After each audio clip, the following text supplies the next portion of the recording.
Christian parenting. Like grief has been the greatest teacher for me when it comes to prayer, because grief really showed me like I had nothing and I was struggling and I was hurting, and yet the invitation remained and God was there. Hey, welcome back, families, to the Call to Love podcast. I am so grateful that you have chosen to spend the next few moments with us, where I'm so privileged every week just to come and sit with you and talk about the practical, the clinical, and always, most importantly, the biblical aspects surrounding the foster care and adoption callings. And y'all, we are so privileged to have back-to-back episodes where we are going to be talking about resources specifically for our kids and to equip you in healthy conversations and guiding your children. And so today we are continuing on in that conversation with my guest, Tanner Olson. He is an author, poet, speaker, and adoptive dad. And so I'm super excited to share with you about a beautiful book that he has written called All the Things That I Say to God, to help families teach their children how to talk to God. So Tanner, I'm excited to have you. Welcome. Thank you for being here. Hey, thanks for having me. I am super excited to talk about the book with you. Yes, absolutely. Yes. And I want to dive into your story and just the fact that you're an adoptive dad. It was so fantastic. We have an audience, a mixture of moms and dads, primarily moms. And so a lot of my guests tend to be more female. So I'm always Mhm. excited to have a gentleman come on and share from that adoptive dad's perspective and all of the things that go with that. So I would love to dive into some of that. But let's just start by allowing our listeners just to get to know you a little bit better today. Great. Yeah. My name is Tanner Olson. When people say, ask, what do you do? I tell them I'm an author, a spoken word poet, a speaker. I just do a lot of things with words. For the last 12 years, I've been writing and putting words on the internet and traveling around the country and hosting evenings of music and poetry. I don't play music, but my friends do. So it's Okay. it's music, it's poetry, it's storytelling, it's partially stand-up comedy, but we don't brand it like that because it's a lot of pressure, Right. just a lot. Yeah. So I just do a lot of things with words and storytelling, and hopefully the main reason why I do what I do is to spread hope and to invite people to know that they are loved by God, that they are Mm. seen by God, and that everything one day is going to be okay. Okay, that sounds like the coolest job ever. Like, how did that even honestly, that is so fun. How did the I, Lord call you into that? How'd you get here? I just started. So the backstory, the long story short, I went to college to do for ministry. But I did not know what kind of ministry I really wanted to do. So I grew up in Florida, and then I went to a college in Wisconsin. In my freshman year, I was changing my major like every other week. Like one week I was going to be a pastor. The next week was going to be a youth leader. The next week was going to be an English teacher. The week after that was going to be a PE teacher because I really got into sweatpants. All I really knew was that I was going to be poor, but I just didn't know how. And Yep. so then my sophomore year of college, I went to a concert, and there was a spoken word poet there. His name is Anis Mojgani. And it just like something inside of me unlocked and clicked. And I was like, that's how I'm going to be poor, like through poetry. Like, I love how and you so frame that. I just really, I love words. But really what I love most is um, how words can move us and heal us and Yeah. shake us and shift us, and they can leave us different. But the type of poetry that I do, like spoken word, and the stories that I tell, it's not a sermon, it's not a song, but it just kind of lives somewhere in between. But I have found that through others' stories, through others' art, like it brings us alive. It reminds us that not only is God creative, but we get to live out that creativity as well. Yeah. And something just happens when we just sit with what is, with our stories, with our words, with our feelings. And I think that can really it can just change everything for us. And so I love to be kind of a facilitator of that. Um, and also, I have no idea what else I would do with my life. Like my Right. goal was to be in the NBA, and that just didn't work out. So poetry Yeah. it was. Poetry in from NBA to portrait. Hey, I love that. And he's Yeah, obviously using you so well in this. And yeah. I'm just amazed. And again, just coolest job ever. Not new goals in my life. But that is so fun. And but a big part, I love what you talk about just, using those words to share your stories, because ultimately as believers, that's what we do. The way that we live our lives is meant to share the story of what God is doing in and through us. And Mhm, so a big part of your story is surrounding adoption. So tell us a mhm. little bit about your adoption story and how the Lord led you to become an adoptive dad. Yeah, so my wife and I, we were married in 2016, and in 2019 we decided it was time for us to start trying to have a family. Mhm. And so we tried and we waited and we prayed and we tried and we waited and prayed. And about a year and a half later, we were diagnosed with unexplained infertility, uh, which after all these tests and doctor appointments, you get to the end of it and they're like, well, everything's fine. We just don't know why. Yeah, And so that kind of led us into this season of grief, of uncertainty. We spent a lot of time asking God how and why. And I think it's important to spend time asking how and why. sure. But then we eventually began praying and asking God, what's next? And we just had all these beautiful conversations with friends, uh, with spiritual leaders, and it just kept coming back to adoption for us. Um, and there was a couple of clear moments where we knew, like, okay, this is the next right thing. Mm. So we started doing all the paperwork and jumped into the process. We worked with an organization called Lifeline Children's Services based out of Yes, I'm Birmingham. familiar. Yes. Big fans. We love them. And they were so kind and gracious and helpful through the process. My wife always jokes that, like, going through the adoption process is like getting your master's. That's It so is like true. it's like a whole new world. It's new language. It's new schooling. But the thing that really carried us through all the waiting is like we knew that God created us to be parents somehow, some way. Mm. We just didn't know how. Um, and so we just kept trusting and falling forward and staying hopeful. And then, as for people who are listening with fostering, like in adoption, like there are some real low points. Like, you didn't know how low it could get. Yeah. I remember for us, like our lowest point was Halloween. Halloween. And I thought, like, of all the holidays, like, I don't care about Halloween. I'm a Right. candy person, but I'm not like a scary kind of person. I Sure. hope I'm not a scary kind of person. I don't like scary things. Right. Um, I love Christmas. Thanksgiving is right up there. Like, I'll even take St. Patrick's Day, You whatever, bet. right? But like not Halloween. Um, but for some reason that uh, October 31st, 2023 was just the hardest day. Mm. We were both on the couch like, why is today so hard? I don't know if maybe it was because all the people were posting photos. Also, the internet is the worst place when you want to have a family and you That's can't so have one. true. Yep.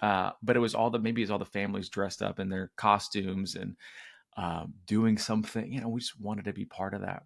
Um, and then on November 5th, it was a Sunday morning, we got a phone call that we had been chosen to be parents. So it was Wow. like right after the lowest point, like we were at the end of our rope, and then we got a phone call, and we were, our our adoption agency told us, "Hey, your child's being born today.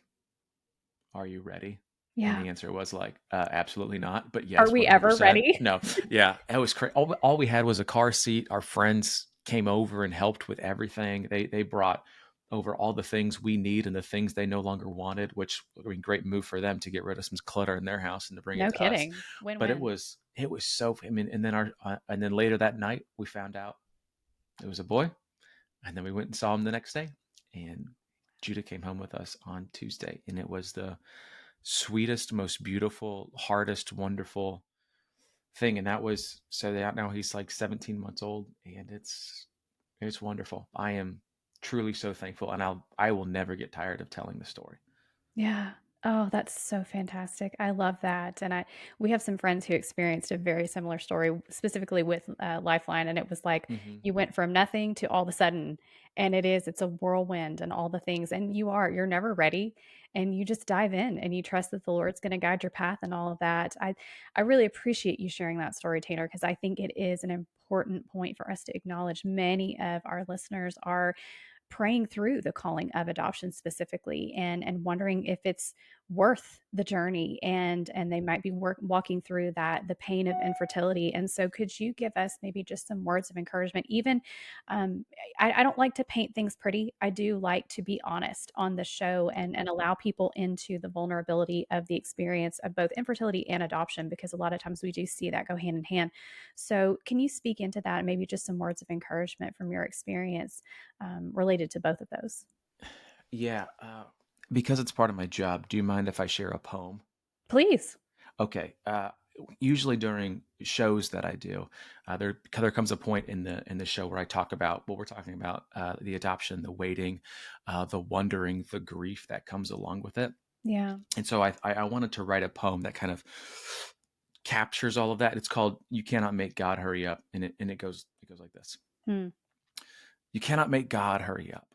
He holds time in his hands, and his timing is perfect. But according to my watch, he's late. I Mm. didn't choose the life I have, and the life I have isn't half bad, but I'm far from feeling whole, like there's a chip or crack somewhere in my soul. Dreams are disappearing as my reality is being reshaped. Grief and shame have found their way into the center frame. Breaks in my foundation have shifted what has come to be, but I know something more is happening than I can see. But right now, what I see is life slipping away from me. And I know I'm not the only one who feels this way. I'm not the only one who's tossing and turning at night, wondering if everything will be all right, asking God questions, beginning with when and why. I know I'm not the only one who's tired of feeling stuck or behind, like I'm standing in the wrong line, but I also know God is never far off. He's in the waiting, He's in the wondering, He is before me and behind, just like He's in the here and now, and He will be with us in the then and there. God is merciful and gracious, slow to anger, and abounding in steadfast love and faithfulness, and you cannot make God hurry up. He does things differently. He's not punishing us or pushing us away, but He's right here staying the same, inviting us to trust and wait. You cannot make God hurry up, but you can join Him in the certain and slow, and God is slow until He isn't. So those are my thoughts kind of around, Mm. what do you do when you wait? Well, the hard answer is to trust. Yeah. But I also think part of the, like, what do you do while you wait is you can lament, you can pray, certainly Yeah. pray, and you can be frustrated. I mean, I have a friend who's a therapist. We all have friends who are therapists. I have a friend Right. who's a therapist, uh, like a legit one. But she said you can hold, more than one emotion at a time. And for the Yeah. longest time, I thought I could only be happy, I could only be sad, I could only first. But like we are complex people, and we can hold there's a lot of things going on in us at once, and we don't have to stop that from happening, Yeah. but we can ground them in the understanding that there's a lot going on, yet God is still faithful. Life is still hard. I am hopeful, but I am hurting. I am waiting, I am trusting, I am frustrated, I am hope. We can be all these things at one time, and it gets hard. Hope is Yeah. a hard thing. It's a beautiful thing. It's a hard Yeah. thing. It absolutely is. Oh, that is so beautiful. Thank you so much for sharing that. I'm taken aback by just the honesty and all of that, and I'm recognizing all of the feelings that you expressed just through that poem, and remembering my own moments of just collapsing on the kitchen floor and crying out because the waiting was so exhausting, Yeah. and the wondering, and then on the other side of the fulfillment of that adoption, the crying out in my closet and shaking my fists at God because I was so frustrated at how hard it Hmm. was. And so Yeah. I really appreciate you talking about that. And I think it is important for us to recognize that God created us as beings to carry all of these emotions. He created all the feels, if Yeah. you will. And so it doesn't have to be any set rule of how we Hmm. feel those and express those. And so I think that is important. And you make that crucial point of it all comes back to us talking to Yeah. God, that it's Hmm. not that our focus still stays with him as we're going through all the feels. And so, what does that look like, Tanner? Talking to God through, and what did that look like for you, for your wife, and how would you encourage even just the basic conversation with God as you're walking through the hard related to adoption or infertility?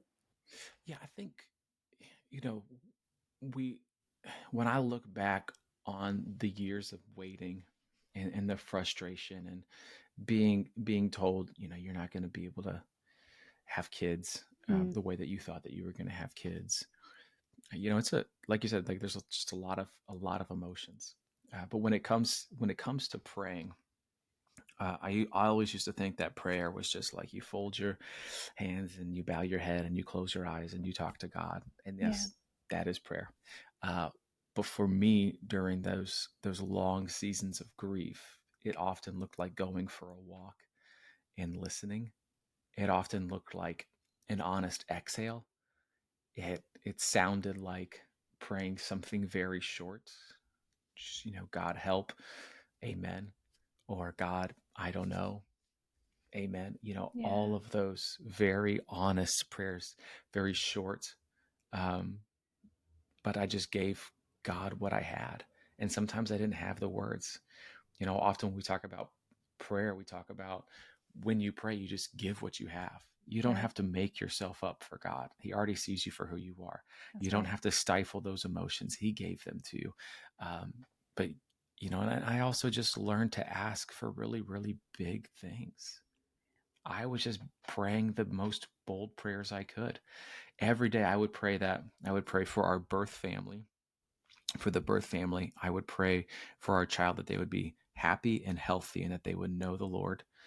And I prayed that God would help us to be ready and to be dependent on him. Like that was all I just kept praying that over and over again.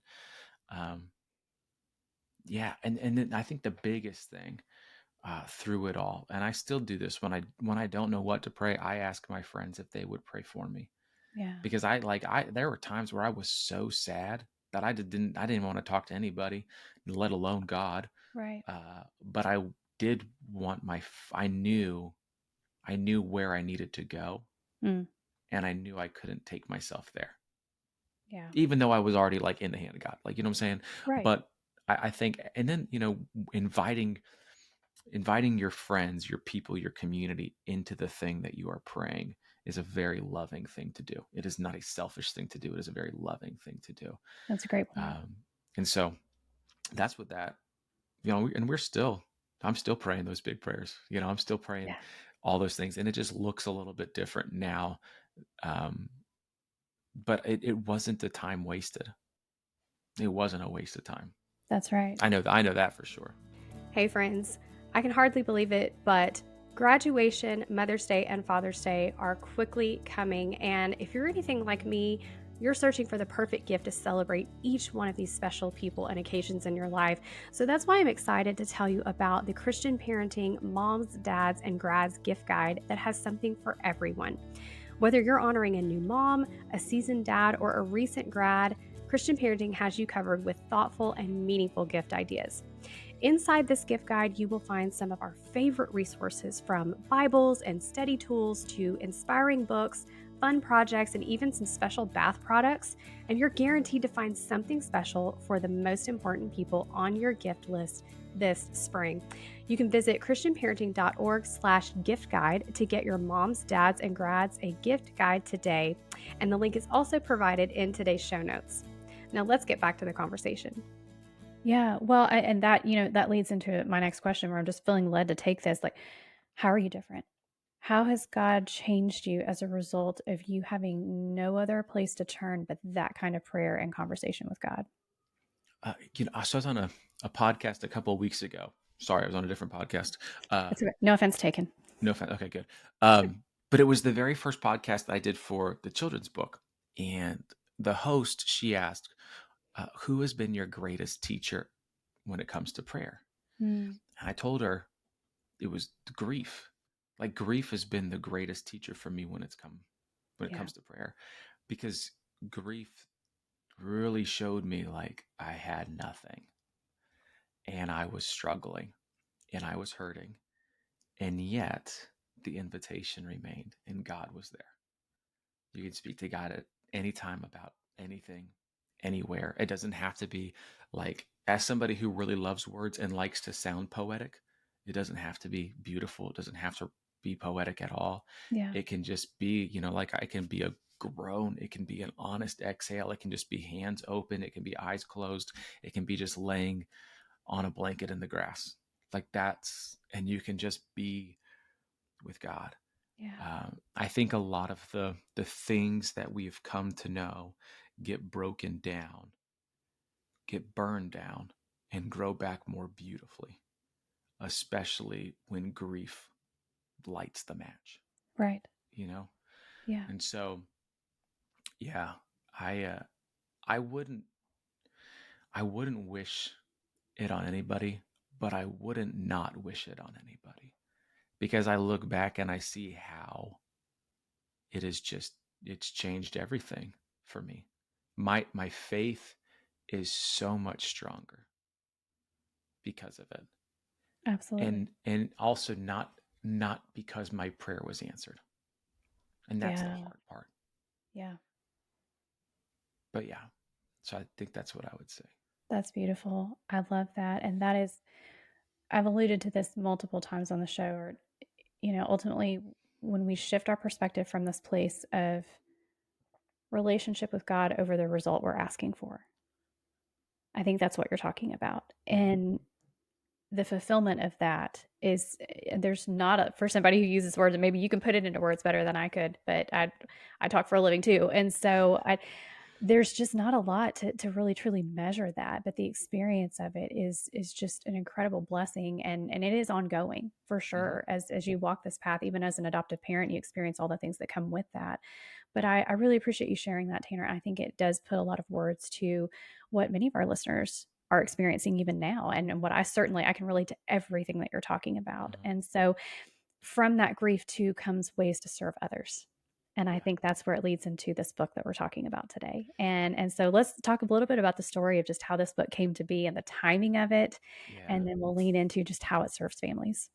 Yeah, so the book is titled All the Things I Say to God, Learning to Pray Anytime, Anywhere. And it was, so I never thought of myself as a children's author. When I first started writing, I wanted to write like a memoir. I wanted to write like these self-reflective stories and poems and, stuff like that. And Sure. then this idea came around the same time when we were diagnosed with unexplained infertility. Mm, All of it seemed like all of our friends were having kids. As soon as the doctor was like, "Hey, it's not looking great," all of our friends were like, worse. "Here, we're all pregnant." It Right. was wild. And it was such a weird time. To you're holding grief and joy together, which is a lot of that season for us.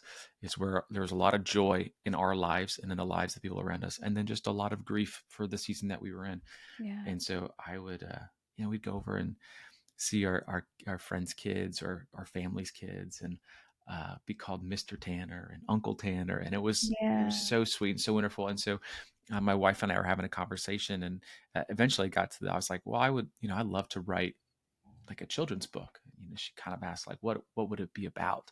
And the answer came pretty fast. It's prayer. Like I just thought I would love to teach all the kids who are calling me Mr. Tanner and Uncle Tanner, like how beautiful and wonderful prayer is, because that was the season that we were in. Like I was spending a lot of time thinking about prayer, and sometimes I was praying, and sometimes I wasn't.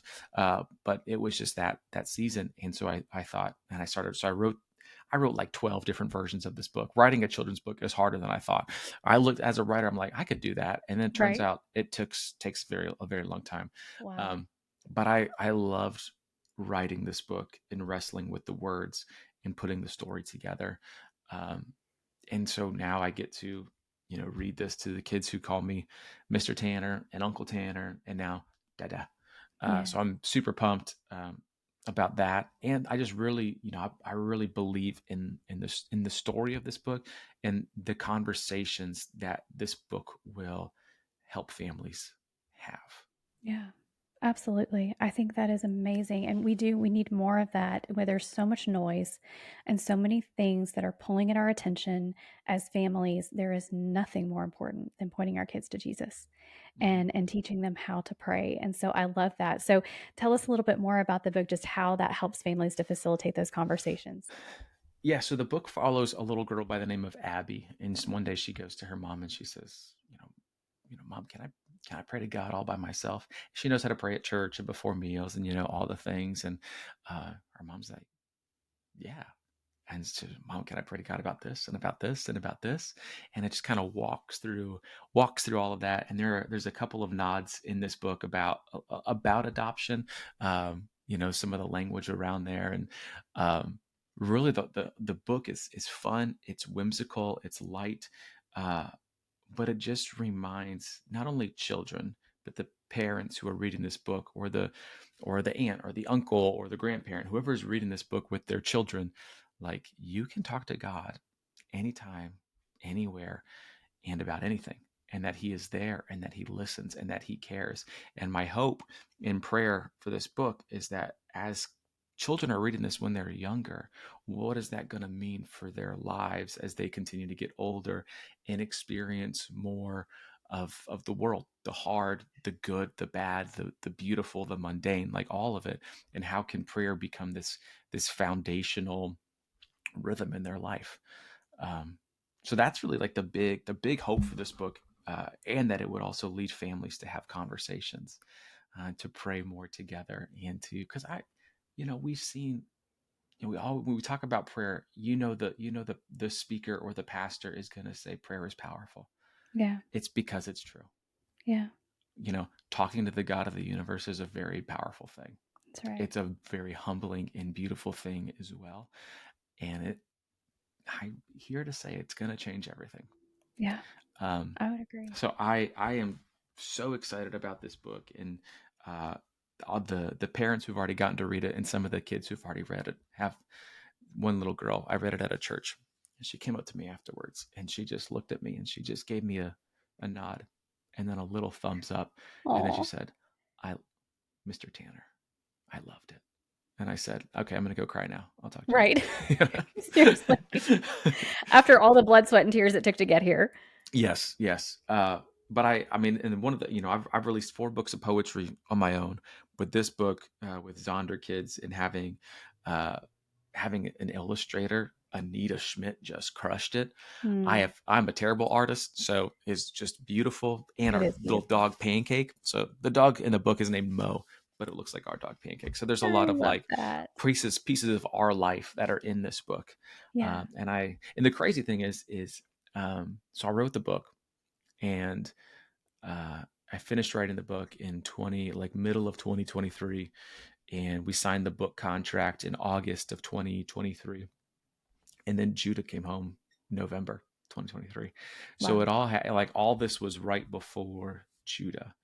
Yeah. Um, so it's kind of sweet, like that. It's very, very sweet. And just how, and that the Lord knew that this was the timeline all along. You talking earlier in your poetry about the Lord not being on time, and he's like, I knew this is how this was going to play out. Yeah, And so it's just beautiful to be on the other side of it and to see that and just how sweet that truly is. And I love one of the pages I got a little sneak peek, y'all, hmm, and one of the pages that he read, it really encompasses the character taking ownership of her hmm. faith for the first time, maybe, and what it means to really pray to God. And so, Tanner, would you share that page with us just as we're kind of Yes, closing out our conversation today? It was so sweet and it just really touched me.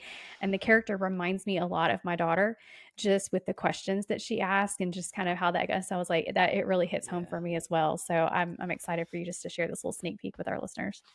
yeah. So this is the page that always makes me want to cry. It's so towards the end of the book. And the photo, or the spread, is it's mom and dad peeking into Abby's room while she's sleeping with her dog right next to her. And it says, that night before Abby fell asleep, she prayed to God all by herself. Hi, God, it's me, Abby. I love donuts with sprinkles, but I love my mom more. Did you know how much I'd love her when you gave me to her? Thank you for choosing her to be my mom so she could teach me how to pray. And mom whispered, Amen. Mm, that is so beautiful. And I think as however we become parents, that is our heart to Yeah. hear our children affirm that and to be thankful for God's plan in their lives and to start to recognize that. And so I think that is just so incredible. And I really appreciate you sharing that with us. As we're closing out our conversation, I definitely want our listeners to get a chance to know how to follow you further, how to get a copy of the book. But I do want to ask, just in closing, maybe for you just to provide a word of encouragement for everything that you've shared today. This may have really touched on some big feelings for some of our listeners related to their own journeys. And so, just in closing, how would you encourage them? I would encourage them the way that I would not have wanted to have been encouraged, Mm, uh, which is I would encourage you to go and spend some time with the Lord, like honest, real. The way that I have loved to do it in the past is either driving with no music and just talking out loud, or finding the closest woods and walking a trail and praying and talking and just we always like let God have it. He already has it. Just tell him what's going Right. on. You know, Yeah. that would be, and then I would also say like, um, you are not forgotten. Mm. Like of all the things that you feel, because I know you probably have felt forgotten or you feel forgotten. You're not forgotten. He sees you and he's listening. It's a heavy and hard and beautiful thing to be a human being. And Yeah. I really hope that you get to a point where you can look back and say, thank you. Because right Yeah. now it feels a lot like why. Right. But sometimes that why can turn into a thank you. That's a good word. Oh my goodness. Tanner, thank you so much for just everything that you've shared today. I've learned so much from you, been blessed by you, and I know our listeners have been as well. They're going to want to know how to follow you further. So, how can they get a copy of the book and stay connected with you? Yes, the book is titled All the Things I Say to God, and you can find it on Amazon or any bookstore. Uh, Maybe the book comes out April 29th. So if you're listening to this before April 29th, pre-order it. That is super helpful. No author gets upset when you pre-order their book. They actually rejoice twice. That's Or true. if this comes out, if you're listening to it after April 29th, you still get the book, or you can get it before and after. It doesn't matter. And then if you want to keep up with my work, my website is writtentospeak.com. I do put a lot of stuff on Instagram and on Substack as well. So if you're looking to follow along, I would encourage you to follow along on Substack and then on Instagram. But if you follow on Instagram, you're not going to see anything because it's just ads. Sorry, Right. but I'm not bitter, just a lot. Um, so, anyways, but I would love to say hello to you. So, yeah, feel free to send me a message, and you can do that at writtentospeak.com as well. I'm maybe too easy to get a hold of. I love that. I think that's fantastic. Okay, so friends, I will have all of those links in today's show notes so that you can just click pause on this interview and head over there and connect with Tanner and be continue to be blessed by him and the work that he is doing. So, thank you so much for just taking the time to share with our families, for being vulnerable, for doing the work that you do. Still think it's the coolest job ever, Oh, and yeah. I hope that we can continue to stay connected and learn from you further. So, Yes. Tanner, thank you so much for being my guest today. Oh, thank you so much. This was so fun for me. I only almost cried 3 times, which is impressive.